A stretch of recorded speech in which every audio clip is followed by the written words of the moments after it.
och välkomna till dagens första livesändning med Fisheco och igelkottfilm.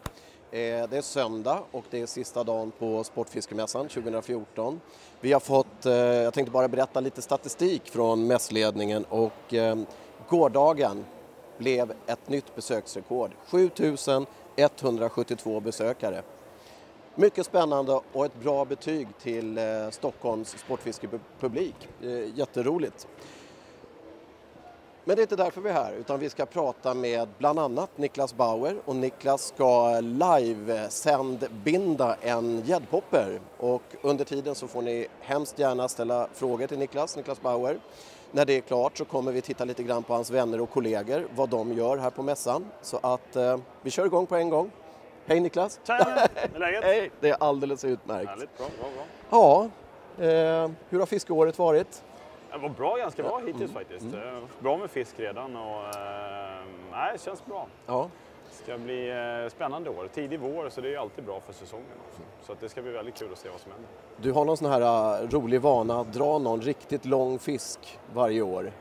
Hur har det gått? Har det blivit någon sån här... Nej, inte än. Gädda pratar vi naturligtvis. Gädda, nej, ingen sådär. Jag har någon 107, någon 108 hittills ändå. Men isen gick ju bara för ett par veckor sedan också. Ja. Så att, vårt kontakt är lite 10 plus fisk då redan. Oj, titta tappade där. en stor havsöring i söndags på lördags på gäddfluga. Se där. Så att, men nu ska jag ut med den här herren i 2 dagar och fiska havsöring. Så då kanske det blir någon stor gädda om inget annat. Marc Petitjean. Han ska få presentera sig lite senare. Ja, vi kör väl igång på en gång. Absolut. Jag tänkte vi skulle binda en... vi har ju Jonathan här, Mr. Backlure från Borlänge. Som airbrush-lackar såna här häftiga popperskallar då. De är ju oftast vita eller gröna eller någonting sånt där från början då. Och sen lackar de dem till små konstverk då. Och nu är det ju en ganska enkel sak för mig då att lägga på en svans på det här då. Men när man redan har ett sånt här konstverk längst fram då. Men det tänkte jag skulle göra. Ja. Och sen kommer ni även få se när Jonathan målar de här och lite sånt där. Bland annat då. Så att grund och botten så är det en sån här Rainy's saltwater popper då. De kostar ju en slant de här, men de är ju extremt bra foam i dem då. Så att, vad går de på? Ja, det är 3-pack 99 spänn. Ja. Men å andra sidan, de flyter ju, så du tappar ju inte bort dem. Du tappar dem ju inte i botten eller något. De kommer tillbaka om det skulle hända en olycka. Absolut. Och när man lägger på mycket lack och sånt där på dem då, så blir de väldigt, väldigt tåliga. Så vi ska göra jag har fått en häftig rosa här med lite pearl flakes och sånt där. Så den ska vi binda på tub. Och vi binder på XL-tub som jag satt på nålen här. Vi vill gärna att den här finns lite plats när vi binder fast den då. Så det vi gör är att vi tar en borrmaskin här. Kan man köpa i välsorterade flugbindningsbutiker. Borren? Skruvdragaren. Jag kan ställa bort den till henne här. Jag tror inte jag behöver den eller mer. Tack. Det man vill ha här är att den här poppen går på ganska, inte supertrögt på tuben, men den ska ändå greppa ganska bra så här. Och sen bestämmer man här ungefär, vi binder flugan först och sen trycker vi på poppen det sista vi gör då. Så det vi gör här är att vi... Ja. Vi har redan fått en fråga faktiskt. Ja, kör man. Johan MacGyver, ett bra namn. Var köper man ett sånt ställ som du binder flugan på? Du kan berätta vad det är för någonting. Det här är faktiskt den här som står till höger till mig som har petat ihop dem eller uppfunnit de här städerna. Det är ett Marc Petitjean masterstäder. Okej. Så då har du en tubnål på ena sidan och en tjock på andra sidan. Yes. Så kan du bara vända på det beroende på hur man vill göra. Aha. Jag tycker det är ett fantastiskt städ för att normalt när jag sitter hemma och binder så kan jag få ner städet här så jag inte behöver ha axlarna så här när man sitter och binder. Man blir så trött i axlarna.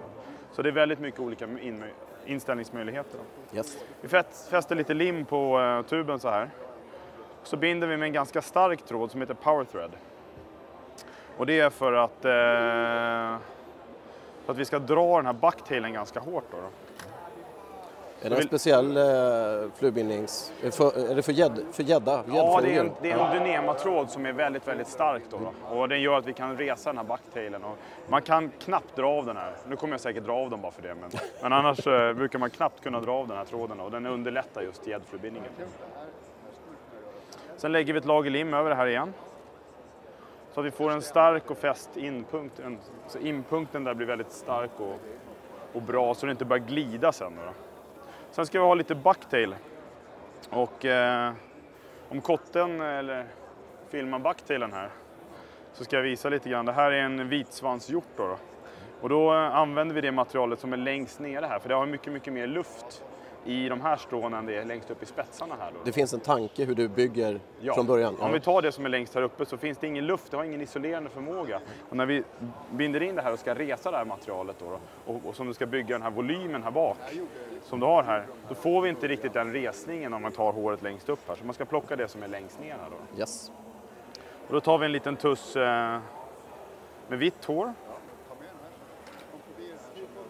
Och sån här härligt svensk lagom tuss då. Plockar vi bort de här korta stråna. De gör ingen funktion här under håret? De bygger egentligen bara massa material. Så man kan även plocka bort de absolut längsta, för de är inte heller något som tillför. Så lägger vi det på bordet så.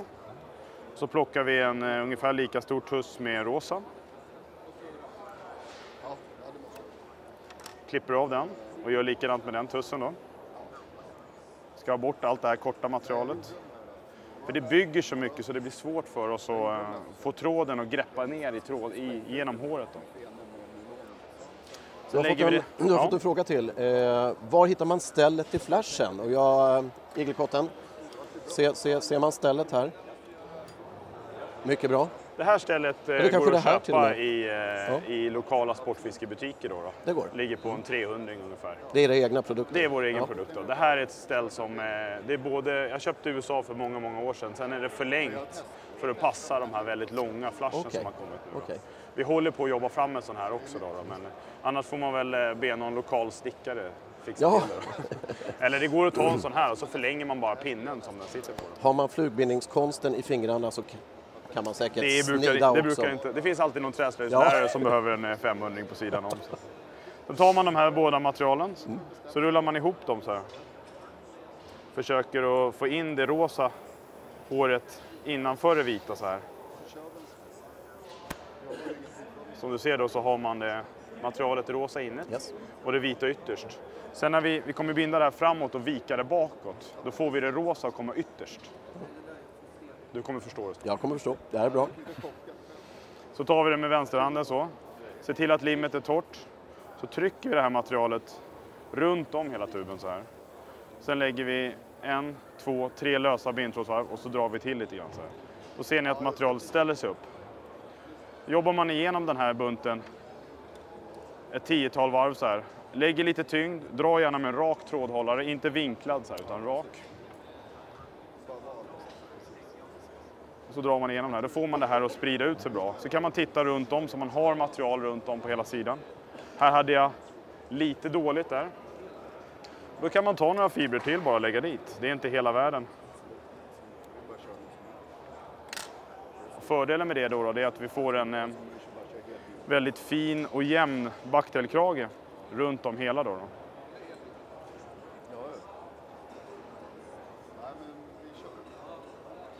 Sådär. Så bygger vi upp det här nu. Och nu ser ni den här kragen då. Den får väldigt mycket volym och det är det som ska hålla fibrerna ut sen. Så när vi har fått till det här, dragit ett antal varv så det sitter fast, så viker man fram håret så här. Fäster över med en klämma. Så går man in med en sax och klipper bort allt överskottsmaterial här. För det är ingenting vi behöver ha. Det är bara i vägen.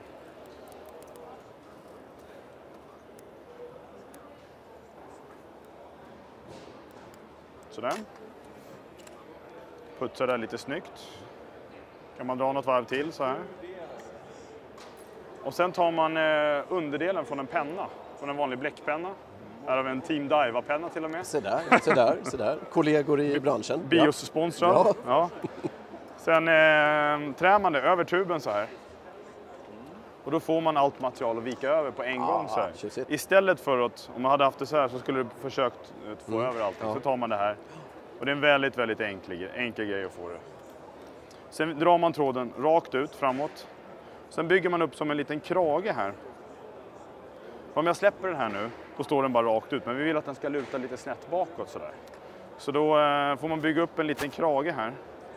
Och ibland så kan det behövas x antal bindtrådsvarv här för att få den här att Och det gör ju ingenting, antar jag. Man behöver inte snåla på varven när det gäller gäddflugor. Absolut inte. Och det gör ingenting att du bygger här, för vi kommer ha mer material här.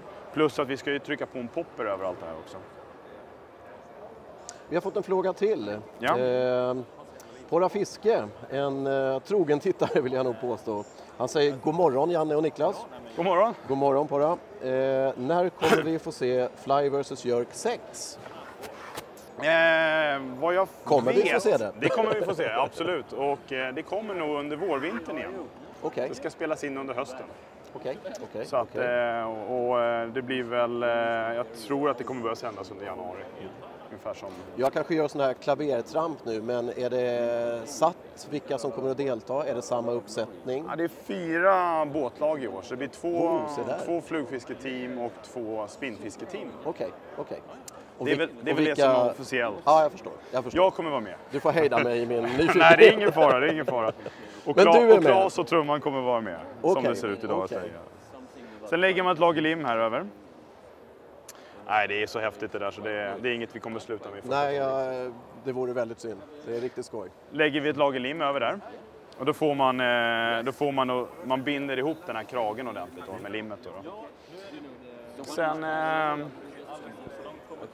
Sen tar vi lite fjädrar, det här från en sadel. Tar vi 3-4 stycken sadelhackel så här. Det här kan man utnyttja, här kan man ta struts istället då, om man inte har tillgång till sadelhackel. Det här är en ganska dyr produkt och ibland kan den också vara ganska svår att få tag i. Eller rättare sagt, oftast är det ganska svårt att få tag i. Så här kan man välja att lägga struts istället då. Men nu binder du de här poppersna så att säga exakt likadant varje gång? Eller lägger du till någon liten experimentlusta i? Ja, alltså en fluga blir ju aldrig exakt hela tiden. Nej, jag tänkte så att säga mönstermässigt, du vet. Nej, det här är bara. Det har ju gått från otroligt strikt, de gamla klassiska flugorna där det var millimeterprecision på vilket material du skulle ha och liknande. Idag så känns det som om konsten är mycket friare. Ja, visst. Alltså om jag binder 10 stycken sådana här så kommer inte 10 stycken se exakt likadana ut. Nej. Och de kommer förmodligen inte fiska på exakt likadant heller. Och du kan ha olika material i dem också. Ja, då, absolut. Det man bara ska tänka på lite grann, det är ju lite sådär, det finns ju olika typer av flashabo. Och vissa material kan trassla på olika sätt beroende på hur man gör och sådana saker. Så av den aspekten så tycker jag det är viktigt att man tänker på lite vilket material man lägger vart någonstans då. Vi fiskar ju oftast de här med en krokrigg så här. Med en stingerkrok längst bak. Och använder vi väldigt tunn flashabo längst bak så kan det ha en tendens att trassla här. Så då fördelaktigt använder vi de här lite bredare Bauer Pike Flash eller Mirage eller Magnum eller de här som är lite bredare. Ja. Då har det en tendens att trassla mycket mindre då. Så nu har vi bundit in några sådana där fjädrar runt om. Vi har lagt lite lim där så att de binder i det här blöta superlimmet. Här kan det finnas en del av de här gamla flugbindarna som tycker superlim är fusk. Ett otyg och en styggelse. Ja, men då får de tycka det. Ja, det får de göra. Det finns många vägar till Gud, brukar man säga. Och likväl inom flugbindningskonsten. Ja, precis.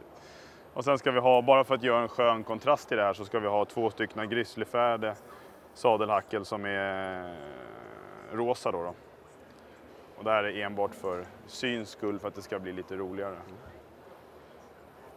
Precis som med andra beten, ögat ska ha sitt också. Ja, men så är det. Ska kännas lite kul.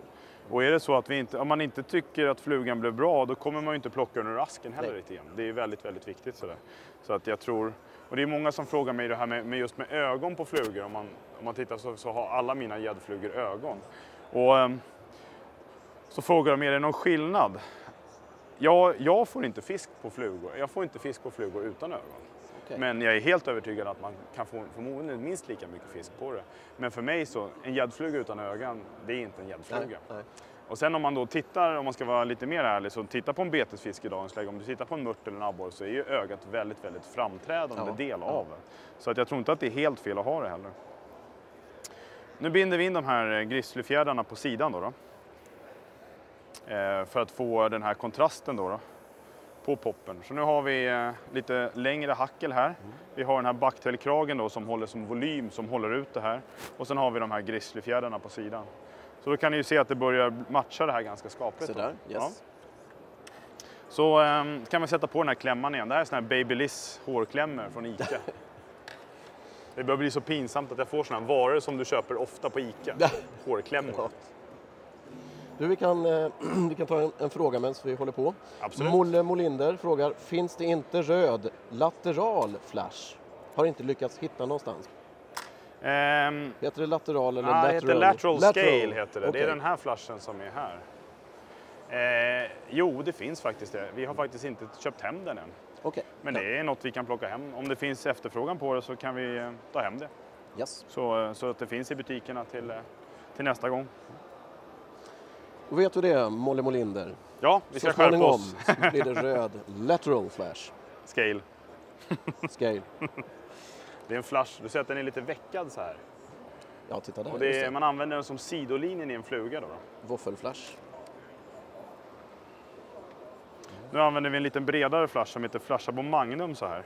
Den är 2-3 gånger bredare än många av de här vanliga lite tunnare flashen då. Och den har man med väldigt, väldigt fin i stjärten på flugan så där. Och sen tar vi även några strån silverflash då. Här är den här Bauer Pike Flash i holografisk silver.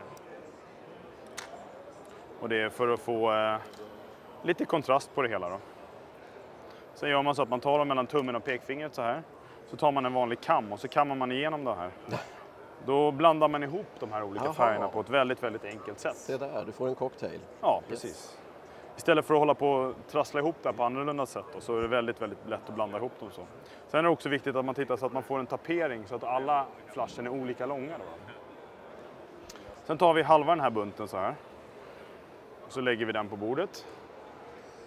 Sen tar vi den andra bunten och så binder vi in den ungefär 50-50 så här. Så att vi har 50% bak och 50% framåt då. Och varför man gör det här, det är för att man ska alltid vika flashen då. För att få maximal hållbarhet. Yes, ja. Helt riktigt. Det är bra att du fyller in så jag inte glömmer bort när det där. Jag är ju gammal flugbindare själv. Ja, men då så. Det känns ju... Då viker man över med tummen sådär. Ja, det är ju så mycket man vill göra. Flugbindningen har tyvärr kommit lite grann i skymundan de sista åren. Men det var en stor passion. Jag har varit i hela mitt liv. Jag har bundit sedan jag var 10-12 år. Ja, men det är dags att ta upp det igen. Jajamän. Det här är ju en flugbindning som många börjar med. För det är väldigt häftigt. Och jag tycker det är väldigt kul för det blir så mycket liksom. Det är så mycket man kan experimentera och man kan... Många har ju gäddflugfisket så nära. Man kan ju teoretiskt sett bara binda en fluga, åka iväg, testa den, åka hem igen, binda en ny, sådär, eller till nästa tur. Så det blir sån konst också. Trycker man till den här flashen lite grann, då sprider det sig väldigt fint över den här kragen så här. Och så lägger man några varv uppåt där. Fiskar du mycket med poppers? Ja... Både ja och nej. Jag fiskar inte vansinnigt mycket, men jag har tänkt att lägga en ganska ambitiös satsning på aspen i år. Ja, och då så att jag började nästan, förra året. Ja, så jag ska nog säga att det här är nästan lika mycket en asppopper som det är en gäddpopper. Ja. Så att så det kommer att bli för min del så kommer det bli en ambitiös satsning på det i år, bara för att det verkar så fantastiskt kul. De vi har fått har ju varit helt... Ja, aspen är ju en makalös fisk. Ja, och det som är roligt är att den har hämtat sig, framförallt i Mälaren. Ja. Han har varit ganska orolig för aspen och leklokaler och sånt har successivt försvunnit. Men både sportfiskarna och andra har ju faktiskt gjort ett fantastiskt bra jobb med att hjälpa aspen på vägen. Ja. Så att Mälaren börjar bli ett väldigt intressant aspvatten. Ja, och aspen finns ju väldigt, väldigt många vatten. Jag har ju hört uppe i Vänern, upp mot Kristinehamn och sånt där har de ju extremt fina aspområden också då. Ja. Så att och många älvar och sånt har ju också bra med aspbestånd. Yes. Så att, nu gör vi en dubbingögla här då som är ungefär 15 cm lång. Så lindar man fast tråden igen så här. Och det viktigaste här är att man går över 2 varv med bindtrådshållaren så här och stänger den här dubbingöglan.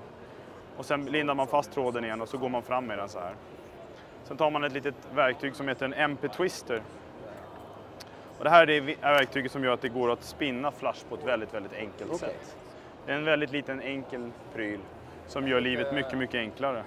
Hakar man i den så där så vaxar man den här öglan ganska rejält så här. Så där. Och sen öppnar man upp den, så hänger man ner den där.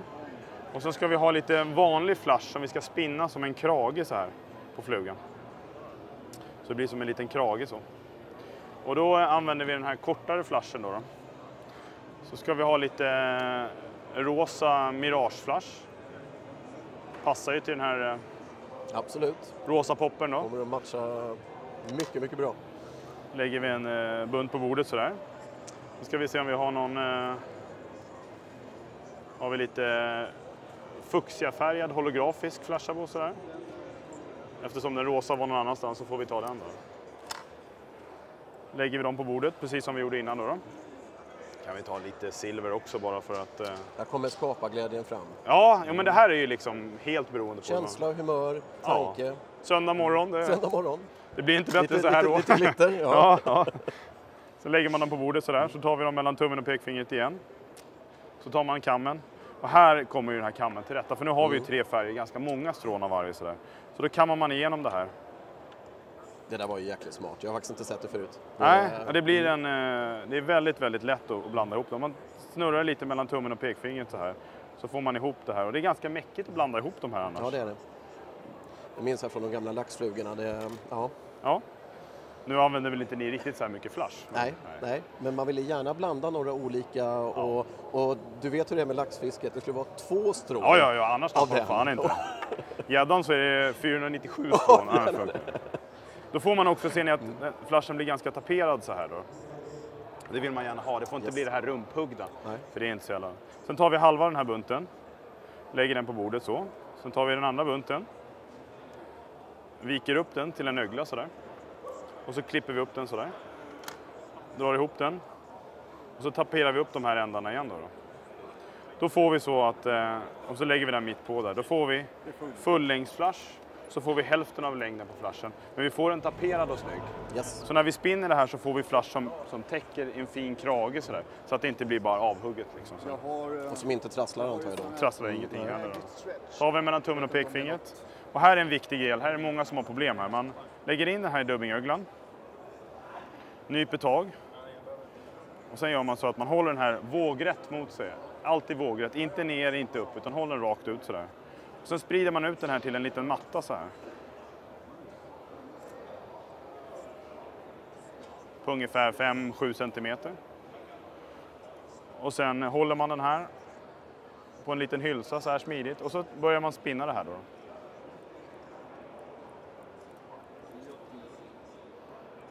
Så kör man ett 20-tal varv eller någonting sånt där. Och sen tar man en dubbingnål. Så går man in och plockar upp de här stråna då som har tvinnat sig lite grann så här. Vilket de alltid gör.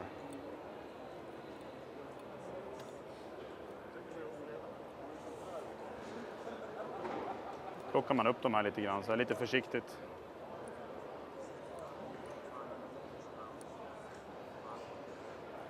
Och sen kör man några varv till.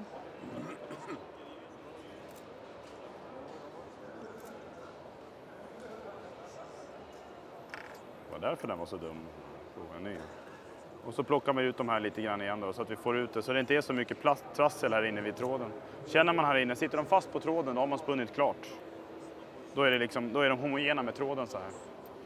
Så fuktar man fingrarna och så trycker man till materialet över så här. Så man får ner allt, precis som när du band laxflugor förr i tiden, dubblerar ett hackel. Jajamän. Så vill vi ha allt hackel på undersidan så här. Så, lite snyggt. Får vi en riktigt schysst krage här.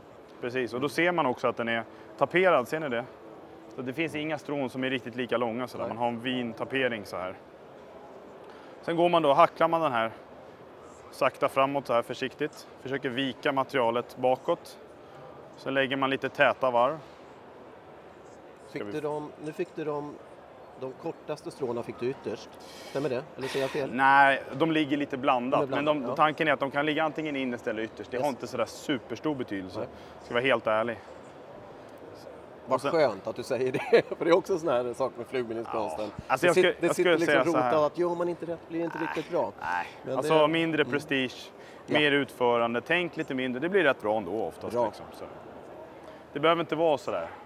4 ben på dagsländan istället för 6 ben. Jag vet inte fan om fisken ser det riktigt. Alltså. Så lindar vi tillbaka till den något varv. Vi ska ta en fråga emellan. Ja.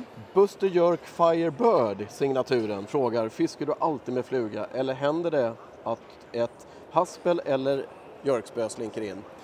Du är ju så väldigt förknippat med fluga. Nej, men idag. absolut. Alltså, jag fiskade väldigt mycket jerkbait för 10 år sedan. Jag fick ett gäng piggar av trumman när de kom till Sverige, om det nu är 10 eller 12 år sedan. Och jag blev väldigt fast i det. Det var fantastiskt kul. Och just huggen i det där. Så att, visst, när man har lite gäster i båten ibland på sommaren som inte fiskar fluga, så fiskar jag jerkbait och det håller mig i stor behållning också. Och jag jigga abborre, det är en av mina stora passioner i livet också. Så att, absolut. Utmanar du abborren någonting med fluga också? Det gör vi, absolut. Vi fick faktiskt fisk upp till 1 och 2, 1 och 3 i somras där. På sådana här små Magic Head-flugor. Ja. Så att, och vi har även filmat lite sånt också. Så det är inte helt fel faktiskt. Nej. Så där, nu har vi lagt ett hackel här. Det man kan göra här är att man går in med en sax och ser till att skära upp eventuella öglor så här på flashen. Ta inte en dubbingnål, för då brukar de bara fastna till och bli dumt sådär. Ja, du skär dem helt enkelt? Du skär dem med en öppen sax. Så sätter vi på den där klämman igen. Nu är själva flugan klar här då. Så nu ska vi egentligen bara kolla så att vi får över den här poppen på ett snyggt sätt. Och vi inte får den här fula glipan som jag har här nu. Då är det ju tillbaka till att skärpa sig. Man har inte gjort som man skulle göra. Så då behöver vi ha lite marabou här. Ska dyka under bordet här.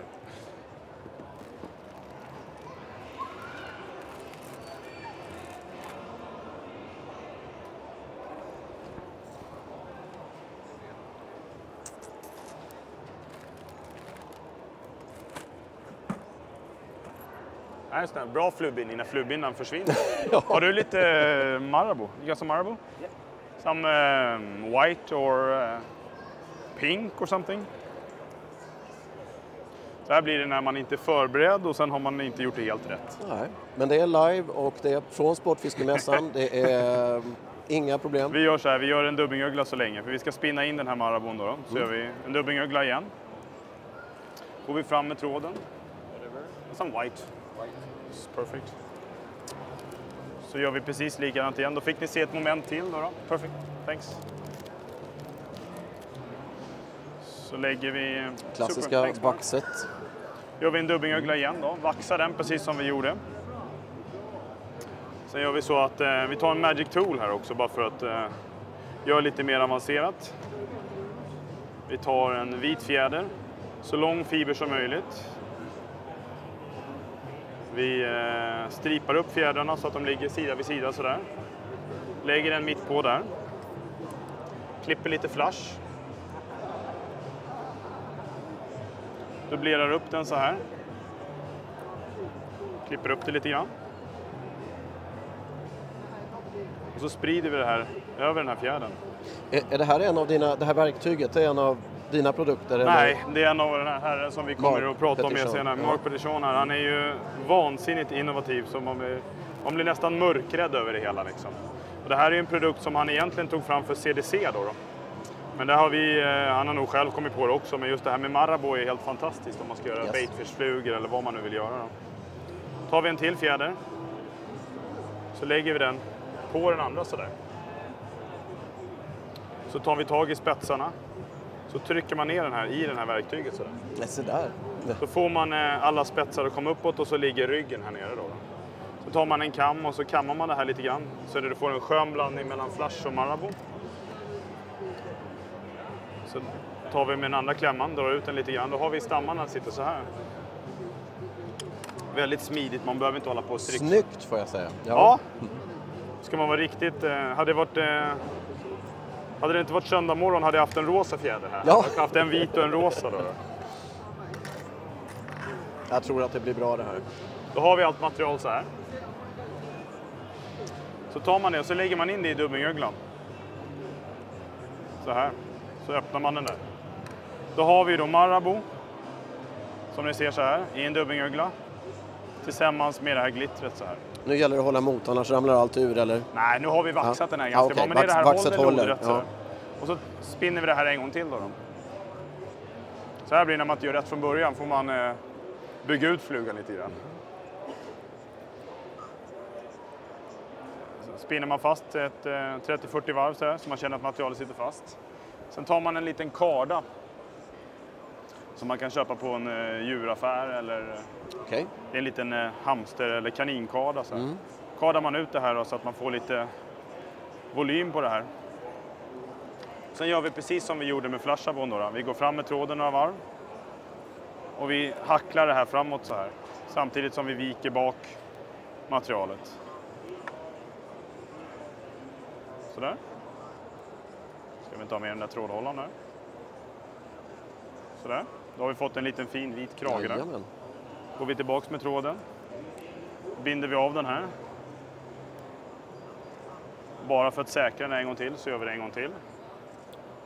Men man ska väl inte skämmas så att säga för en sån krage, för det måste ju vara jättesvårt att få till det här huvudet innan man trär på själva pluggen. Ja, precis. Alltså, så att det här blir väl nästan... Nej, alltså som du ser så har jag ofta marabou på de här. Men jag hade inte tänkt att ha det nu, men nu fick det bli det ändå. Ja. Och det är ju för att när du trär på den här då, så vill du ju då att den ska kunna sluta till och bli snyggt här. Ja. Estetiskt, precis. Ja, precis. Så det är därför vi har det sådär. Så att det blev inte fel. Nej. Det blev snarare bättre, men jag tänkte att vi skulle binda en lite mer enkel fluga. Ja. Kammar man till det här lite, då har man fått en fin krage och så här. Nu har vi ju en kanonfin gäddfluga här. I grund och botten. 2 ögon så hade vi haft en vanlig tuvfluga här nu då. Men nu ska vi trä på den här poppen. Så då gör vi så att vi lägger några tajta bindtrådsvarv här. Och sen krysslägger vi bindtråden en bit ut. Fram och tillbaka här några gånger. Och det här är då för att den här foampoppen ska få bra grepp på det här. En bra fästyta. Ja. Så gör vi några halvslag över här med en whip finish. Yep. Har du någon aning om hur många flugor du binder på ett år? Det är en jättesvår fråga. Ja, det blir faktiskt inte så många. Det kanske blir uppåt 1500 flugor eller något sånt där. Men det är många. Jo, men det tar ju lite tid liksom. Ja. Så att det är ju inte som att sitta och binda små flugor som man kan producera under en ganska lång tid. Då. Och sen lägger vi superlim på det här. Ganska rikligt med superlim.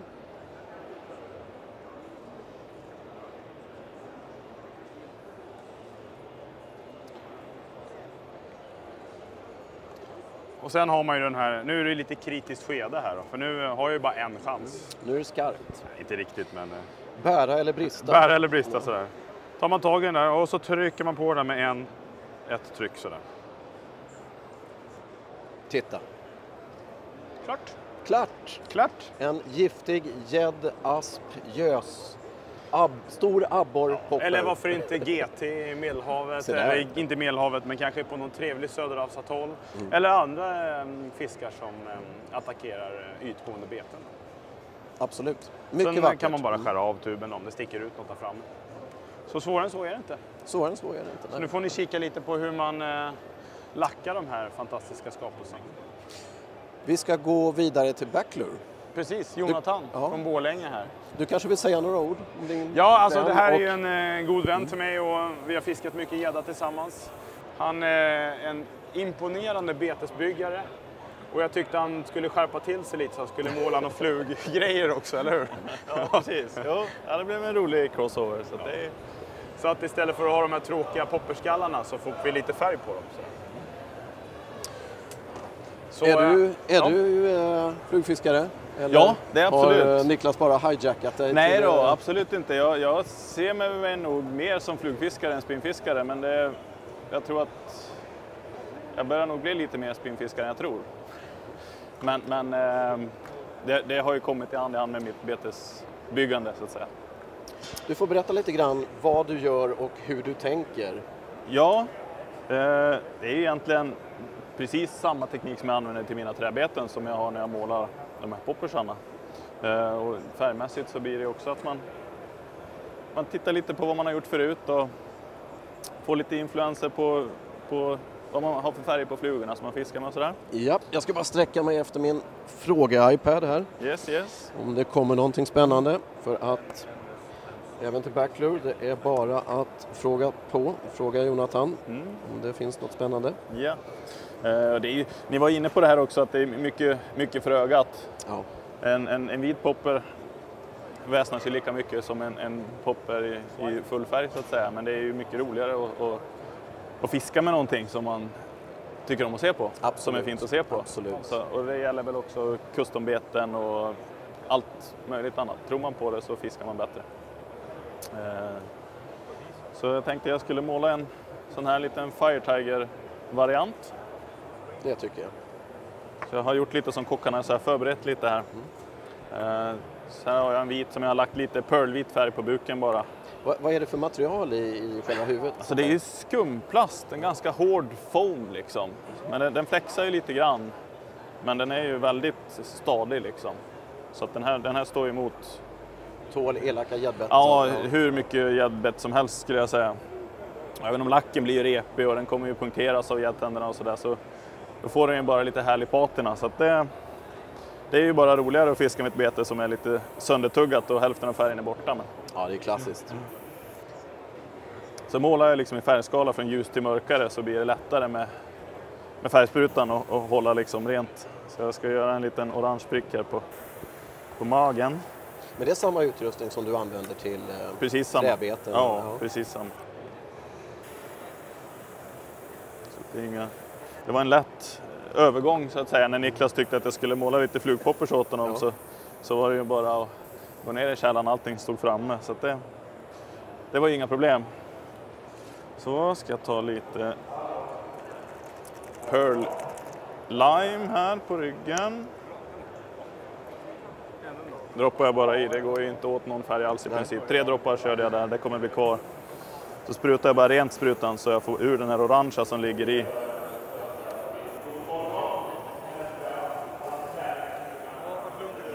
Sådär.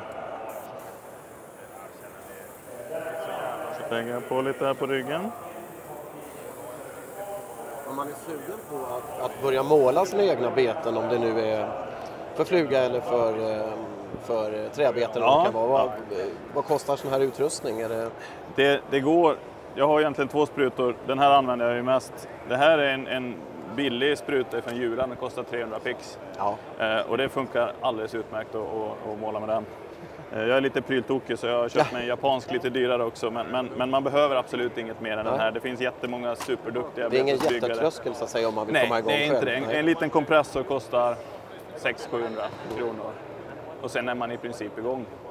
Lite färger finns motsvarande den här för ungefär 40 kronor flaskan. Så det är ingen jätteinvestering. Nej. Har vi lite grönt på den. Så tar jag lite mörkare grönt i ryggen här.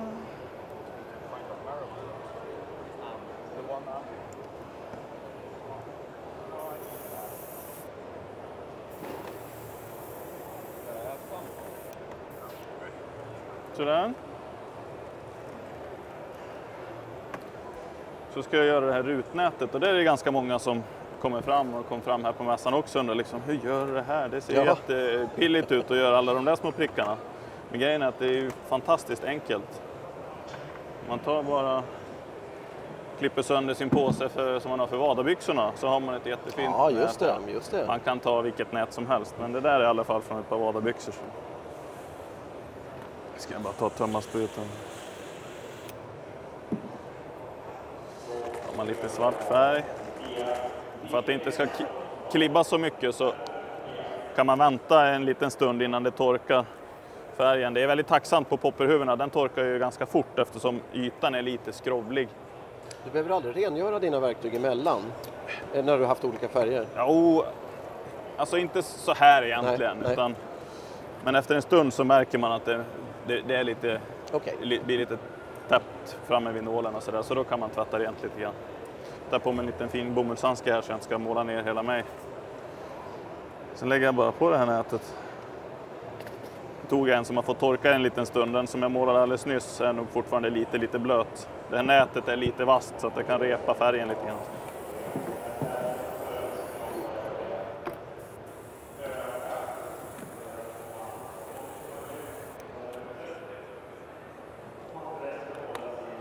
Så får man den. Så det går ju väldigt snabbt och smidigt. Ett knep ser mycket bra ut. Ja. Ett knep för att torka färgen lite snabbt är en helt vanlig hårtork.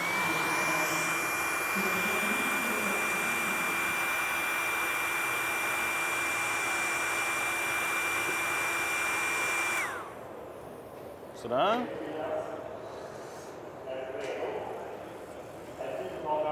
Så behöver den ju ögon. Det har ni varit inne på också. Lyfter liksom utseendet till den sista lilla kicken. Som... Både för känslan och precis, kanske till och med fånga lite mer. Ja. Får en liten extra färgklick också, vilket är trevligt. Så jag brukar sätta dem, det här är ju valfritt såklart, men jag brukar sätta dem lite på ovansidan av huvudet så att säga. Men tar jag lite superlim också på ögonen. Det är ju klister på de här ögonen redan från början, men för att jag inte ska peta loss dem när jag lackar på sen så safear jag lite med superlim också.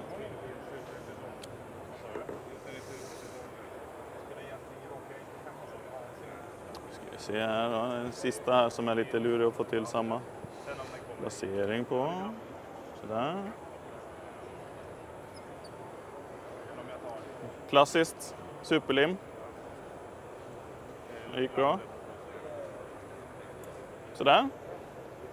Sådär.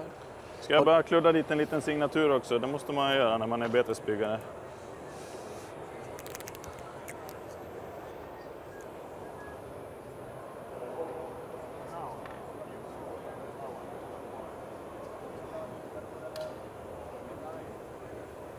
Så.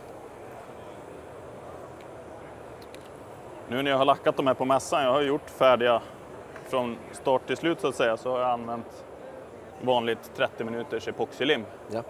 Så blir de klara ganska kvickt. När jag gör lite fler hemma så har jag använt samma lack som jag har på beterna, för att då kan man jobba under en timme, 1,5 med det utan att det börjar liksom... Lägger du flera lager också? Eller? Ja, med den lacken lägger jag 2 lager, för den är så pass tunn. Då. Men med limmet så blir det en jättefin finish med bara första lagret. Så då blandar jag i ordning lite här.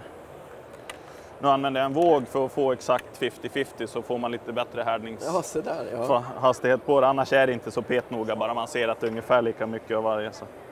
Vad kör du? 10 gram, 5 gram, 8? Nej, det här räcker med 2. 2 gram? Ja. Det svåra är att få ut så lite som man behöver. Det brukar bli mer.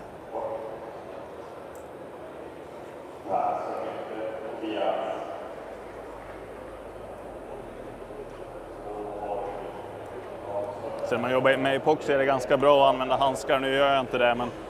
Ja, det är ett otyg att ha på fingrarna. Ja, det är det. Och det är inget nyttigt heller. Man kan utveckla allergier och annat otrevligt, så att handskar är bra. Nu slarvar jag lite här, men jag ska försöka vara försiktig och inte få något på fingrarna ändå.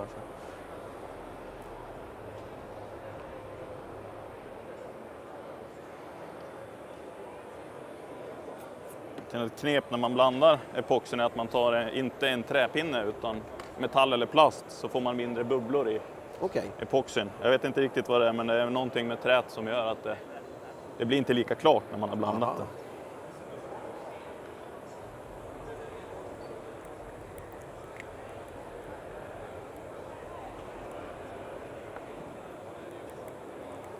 Ser man till att blanda ganska noga så man får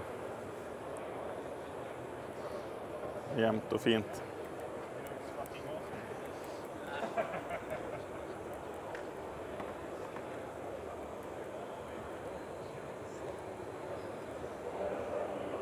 Har du också gett dig på att försöka fiska asp? Nej, jag har bara hört talas om det där fisket, men jag ser fram emot att få testa det, för det verkar ju helt superspännande. Ja, det är en makalös sportfisk. Ja. Det är riktigt rock'n'roll faktiskt. Ja, jo, jag har förstått det. Jag kommer upp från Dalarna, så att jag har inte riktigt har inte runt knuten så att säga, men jag får väl haka på Niklaus ner här i sommar och testa på det här. Så nu tar jag ju bara limmet här och penslar på det. Det här är en engångspensel som du köper för några kronor på hobbybutiker. Du rengör dem inte, utan det... Nej, det är nästan omöjligt att få bort det. Det går med T-sprit och hålla på och gnugga, men nej, jag tycker inte att det är värt det. Det går ju åt lite fler när man har lim. Du kan ju bara jobba 10 minuter, en kvart innan det inte går att pensla längre. Men använder man lacken så då kan du ju lacka 100 stycken med en pensel. Då blir det inte så stort svinn.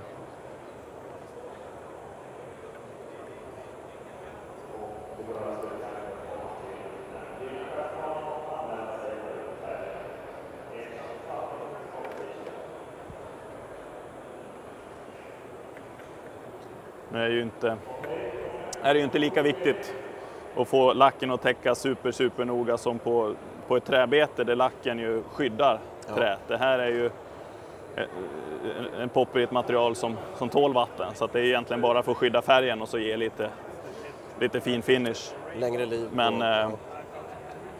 för den skull behöver man inte slarva.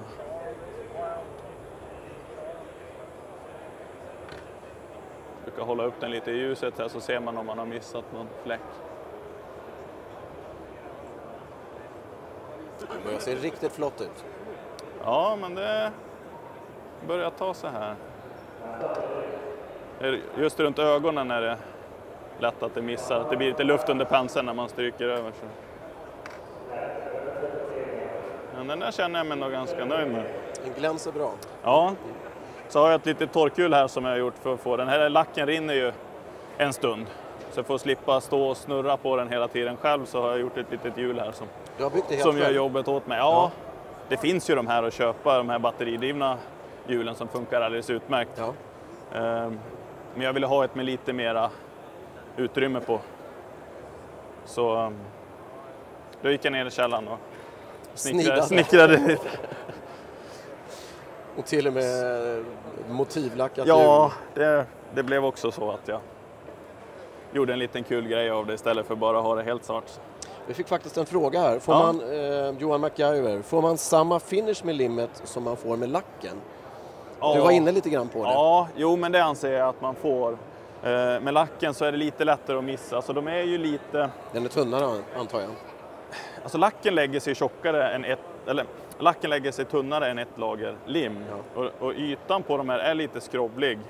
Så man kan få lite skrovlig yta även genom limmet då, men då kan man ju köra ett lager till om man vill ha toppfinish så att säga. Men annars är det ingen större skillnad.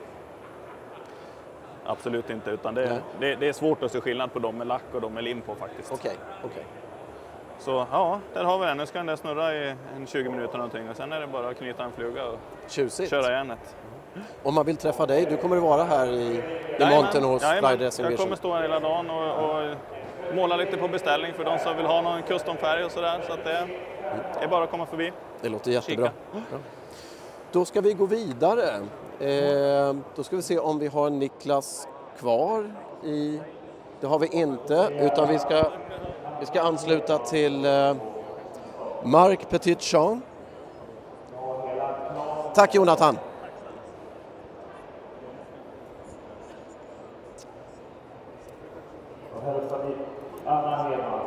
Då börjar vi närma oss. You want us to remove something here? No. I think it's good, and if it isn't, we will be told by the filmers. Hello, Marc. How are you? I'm fine. You have been here at the Sport Fishing Fair a few days. Yes. And please tell us a little bit about yourself. I'm coming from Switzerland. Yes. I'm in the fly fishing business for about 25 years. I am one of the guys who make the CDC popular in the year 1985. For trout flies. Flies and everything. Actually, CDC feathers, the first pattern we have recorded about CDC, introducing CDC in fly tying. This is in the year 1920, and that was about an hour drive from where I live. Yes. That was the Mouche de Valor. But since that, I developed quite a lot of different tools and technique, and maybe I will show you by tying a couple of flies what you can do with the CDC. Yes, please. Please do. So what we are going to tie, I will tie those two flies here. This one is a parachute pattern. The body is done with the CDC, and the top is done with the CDC. This is also something we need to see very well. This is a parachute pattern, and the legs full CDC. And the other one is quite interesting as well, is mixing two very good components, deer hair on top. Deer hair, yes. Deer hair, which is this material here we have, and here under you have also CDC to increase the flotation of the pattern. And everything is done with two major tools, the magic tool and the magic tool stacker, which is this tool.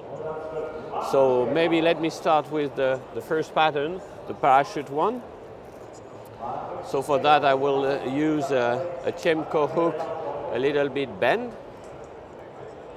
This is something which doesn't have any tail.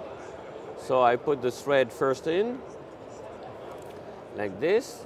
I like very much to use this kind of color for the body. So let's go and use the full feather. And the technique I brought in this tying is to use the full feather instead of using a dubbing. So you take the feather by the tip, you hold it firmly, you go up to, you are going to stop the feather, and then you use this tool, which is a very important tool, which allows you to grab the feather by the large section, then you cut the excess, and I will twist and wrap around the hook shank like this. So twist and wrap. Twist. I haven't seen the tool before. Is it something that you have developed yourself? Yes. Yes? Yes. This is something very important to grab firmly the CDC, because it's not so easy to be confident. If your plier doesn't grip properly, you will lose. It's a delicate feather. Yes. Yeah. And also due to the section of the feather, which is quite big. And as I am doing this, I increase each wrap the size of the body, which is good. So you have a nice conical body shape out of it. Few wraps to secure the thread, then clean up all the barbs which are sticking out that you cannot incorporate in the process. Here. And if you look here, you have a nice segmented body and conical shape. And by the way, if you stop the fly now, you make a knot and you drop that on the water, that floats. This is a very important point, because all what I'm going to do now doesn't be interfering with the flotation of the fly. So now to see very well the fly, I like very much to use this kind of fancy color, which are not good for the fish itself, but this is just for me. Yes. Because when you fish, you see this, and when the fish watches your fly, he watches from behind here. So a very important thing here, we have been used to do this to collect the barb in the past. And it looks very easy to do that, but in fact it is not. It's quite messy, easy to get everything very messy here. And even if you can line up not too bad, when you will take that together, you will have long and short feathers. So the tool I'll design avoid this problem. The first tool is the magic tool. This is a tool that I designed about 10 years ago. So the idea is you put the feather like this, and as you see, both sides gets together, and you have a very little amount of leftover on both sides. And then you can use the regular clamp, collect the fiber like this. It's straight, and it is easy to trim off the stem like this. No, it's genius. It's great. So now from that, I will transfer to the second clip like this. So the long barbs are sticking out. And watch that, with the magic tool stacker, I will just do this and got everything like that. Oh, wonderful. So it's really easy to use this material that way. So a few wraps to secure here. You cut off the excess on the front. Sugar, you should not cut that one, but it happens from time to time. It does happen to everyone. Okay, good. I'm still there. And then what you do is you go on the back. But if you leave it that way, the fibers intend to move this, like a comparadon. Yeah. which is a good fly, but this is not what I want to do. I want to make it as a post. So I will use the tying thread to go a couple of times all around, like this, and you strangle everything together like this. So now the only thing we have to do is to do the legs, and for doing the legs, I will use one of those CDC, a little bit darker actually. This is what I call beast color, and the technique is very simple. You put the barb 90 degrees from the stems. The very beginning, which is not very nice to work with, you can remove it like this, and then we are going to use the large table clip, and we are going to put the feather like this in. Okay, so then you trim the excess on both sides, and you transfer on the regular clip. And as you see now, the stem is straight, easy to trim off, one cut. And this is what we are going to use to make the legs. So the technique here, you have two techniques, whether you make a dubbing loop or whether you use the technique I developed quite a long time ago, which is to flat the thread and to split the thread instead of doing a dubbing loop, a proper dubbing loop. Then you can introduce the hackle substitute that way. And as I'd like to have more density, I will once again use this tool to bring everything like this. So I increase the density of the result. Then you spin a little bit in your finger, and to secure the job, you take 10 centimeters out of the bobbin and you spin the bobbin. When you got enough twist, you forward them here, and then you start your tying. So here, one time on the back, and then you are done.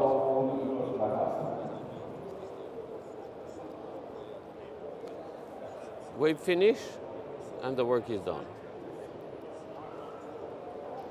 I personally like to make 2 whip finish knots, because I normally pull a little bit more on the second one than on the first one. So if you break the second one, you still have your fly. Yes. Okay, so what do we have here? We have to cut a little bit, 1 or 2 under, and you can see the legs here, and the post.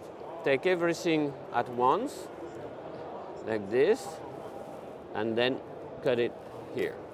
So this is what you are going to see, and this is what the fish is going to see. Yes. And as you see, those fibers are very soft, so it creates life in your fly when you are fishing.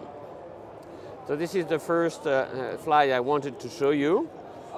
This is a parachute style. The very visible parachute fly, yes? I mean, it's very important to, personally, I have so bad story which happened to me. I was fishing in ruffled water, and you can hear fish, you cast, you do not see anything. No, I've been there myself, yes. You keep on going, and nothing happened. Why? Because the fish already caught your fly. Yeah. So if you cannot see properly your fly, it's better either not to fish or to use one of those. Absolutely. You know, sometimes, and why do I do not use white, is because sometimes you have white bubble on the river, and sometimes you have also the light condition is not very good. No. You have the sun in front of you, it's kind of silvery, so you cannot really see a white top. I prefer fancy colors like this. So let me show you another very important material that we use in fly tying also is deer hair. Yes. What I'm going to do here is a caddis. For that I will use a much bigger hook. This is a size 12. And we will use different technique together here. So a few wraps on the tying thread first. Then I do put thread all around the hook shank because this material intends to slip around very easily. So the technique here is simple. You use your two clip. You go like this with your scissors. You lift a certain amount. You put the first clip that way, and then with the second clip, you take it this way, and you can cut like this. And this is what you get. With the second one, you can even make it a little bit longer that you can grip it. And with the stacker, you will use the stacker that way and push everything together. Then you have all packed here. Now, we are going to do that first. 1, 2, 3 wrap. And then you start to wrap and use the excess to create the body shape. Okay. Okay? And then when you reach here, you come back. You keep all the material in your hand and you can cut it. Now we are close to the eye, a couple of wraps more toward the eye of the hook, like this. One time under, and then you can secure, because it's a kind of slippery material, I will recommend to tie a couple of wraps here. Now let's clean up the excess all around we have on the back side. Okay, and now to increase the flotation, I developed this pattern especially for fishing from a boat, drift boat. Yes. You know, when you drift boat, you cannot really fall cast to dry your fly. When you are in a drift boat, you go on one fly, one position, another position, another position. Yes. You cannot dry your fly in between two spots. So for that, I will use a little bit more CDC that I will put as an underwing, and that will secure a right amount of air bubble under the wing. So for that, this is the same technique. Put the barbs 90 degrees from the stem. Repeat the same procedure on the second feather. You put one on top of the other one, and then use the magic tool. Drop in, trim, transfer, trim off the stem, and then once again transfer to the second clamp and use this tool to collect everything packed together. So grab it, put it right next the thorax here, and the work is done. The only thing you have to do now is to make a little thorax here and prepare some legs to end up. So for the thorax, I will use a little bit of dubbing. I like very much this kind of iced up brown. Do not use too sparkling. Yes. Yes, Mm-hmm. But you don't need to take too much. It's just to give a little extra illusion of life. So that will be far enough for doing that. And then we will use a couple of CDC. Once again, a little bit darker. I like very much the dark color for the legs. So once again, the same technique. Put the barb 90 degrees from the stems. Repeat the same procedure. Okay, and then use the appropriate table clip. Drop in, trim off, and transfer. Okay, now we are ready with the CDC. We have the dubbing. What we are going to do here is once again to split the thread, the tying thread, and then I do not use any wax. I just incorporate the dubbing in between the two elements here, and right next I will use the CDC. Now you twist, go like this with the bobbin. When you have enough, you forward everything. And this will be the thorax and this will be the legs. So, thread in, go from the back backwards, few legs, full back, and wrap around like this. Oh, nice. Very nice. And I like very much this pattern because there is no water entrance in the deer hair. And the flotation is guaranteed. And the life effect is given by the CDC as legs. So once again, a couple of whip finish knot. And the work is done. And if you see from under, you have the legs here, a little bit of bright material, and that float very well. And a very good flotation capability, I suppose. Yeah. You can mix also a very interesting pattern as well using the same technique. I can use CDC and Coq de Léon together because the CDC is a little bit matte, but the Coq de Léon is kind of shiny. So when you combine together those, you have another style. And as you see on that one, the wing is very small, very tight. This is a nice imitation for another species, which is the needle fly. You know those small Plecoptera we do have. So this is, you know, with a few instruments, you can use the CDC very well in different ways. It's a magic material. Yeah. So,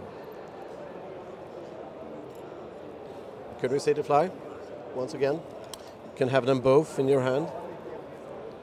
This is the result of our fly tying session with Marc Petitjean. Great. Thank you very much. Thank you for your attention. I must ask you, have you enjoyed the Swedish fly fishing, the fishing fair, not fly fishing fair? Excellent. You've been here before, I know. Yes, I've been here before a couple of times, but I must say I like very much to come here. I do approximately 20 shows like this a year, but I must say that in this country, you have a lot of people who knows what fishing is, what fly fishing is, what fly tying is. This is probably one of the best shows I do every year. That sounds great. Thank you very much. Thank you for your attention. Thank you.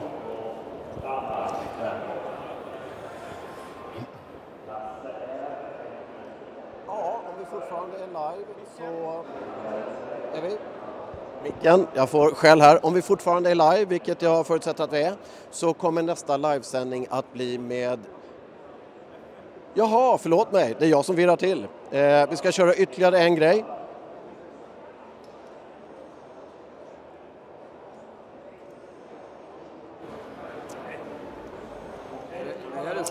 Ska vi prata med Leif Urtenholm. Från en fjäder ena sidan, va? Vad sa du? River loss stråna. Ja, det är guldfasan. Ska vi se om vi får störa här. Ja, hejsan. Ursäkta oss. Vi ska filma lite grann. Med Leif Urtenholm. Ja. Hej Leif. Hejsan. Ja, du får berätta vad du håller på med. Ja, just nu är det havsöringsflugor då. Det är inte min grej egentligen. Utan det är väl mer realistiska delarna som jag håller på med mycket. Det de kallar konstflugor, displayflugor, onödiga flugor. Finns det sådana? Ja, det här är väl rätt onödigt egentligen. En drake. Men den är vacker. Det är den. Det är väldigt speciell. Det är en hobbyn så att säga. Ja. Hur många sådana här blir det på ett år? Du, de här drakarna har jag gjort. Det har varit en jäkla hype på det där. Så att, jag har sett bilder på internet. Och... Jag har bundit 7-8 stycken nu på ett par månader. 7-8 stycken? Det tar en stund att skapa en sån här. 10 timmar. 10 timmar. Men då har jag ändå hållit på mycket med just den här bindningen så att jag vet ju inte... Hade jag aldrig hållit på med det så kanske 40-50 timmar. Okej. Livnär du dig idag på... Nej, det går inte. Det går inte. Det är för liten marknad för det, så att säga. Även internationellt, för jag antar att du säljer och... Ja, det gör jag. Men det är så liten del, det realistiska. Det går i vågor. Just nu är det en liten dipp. Men det kommer tillbaka. Du får visa några fler av dina fantastiska kreationer. Spindel, kärrspindel. Ska vi få ner kameran? Kärrspindel. Bara dubbing då. Hare och antron-dubbing. Har du provat dem själv på fisk eller är de bara för inte de där. Nej. Det jag provar alltså, som är lite semirealistiskt, det är väl getingar bland annat. De här har ju funkat väldigt bra. Vad är det för material? Har du Foam. Foam. Och CDC. Och gummiben. CDC, det har bara exploderat, användningen av. Och egentligen alltså det finns ju inget mer realistiskt än CDC. Alltså det är så naturligt om du tittar på vingar och sånt där. Om du lägger det på ytfilmen mot en plastvinge till exempel, så slår ju CDC:n utseendemässigt, tycker jag. Och du tycker nog fisken också. Ja, det verkar så. Det Ja. verkar så. Vi tar någon till. Någon favorit du har här. Favorit jag har. Oliver Edwards. Klassiska. Nattsländelarv. Det är en fiskefluga där. Ja. Och den här har ju då... Den här kom väl ut alltså, det är väl 80-tal. Och han var en av pionjärerna alltså, i semirealistisk flugbindning då. Den är mycket vacker. Ja. De fångar ju fisk. Ja. Väl förtyngd. Mycket bra. Om man vill Tackar. träffa dig, Ja. då finns du här under hela söndagen. Jajamän. I Flydressing Visions Jajamän. monter. Ja. Alla är välkomna att komma och prata Det är bara fantastiska surra. flugor. Det är bara att komma och fråga om man undrar. Det låter Du jättebra. behöver inte vara rädd. De bits inte. Nej. Nej. Då ska vi se. Nu hoppas jag att jag gör rätt. Jag ska bara kontrollera med mina kollegor. Nu är vi klara här och nästa livesändning som sagt det blir med Cecilia Gösdrottningen Grönholm. Grönberg, jag vet att jag sa fel. Ni är välkomna då, jag tror att det är någonstans runt 12 och då ska vi prata pelagiskt vertikalfiske. En fantastisk gren inom sportfisket. Välkomna tillbaks!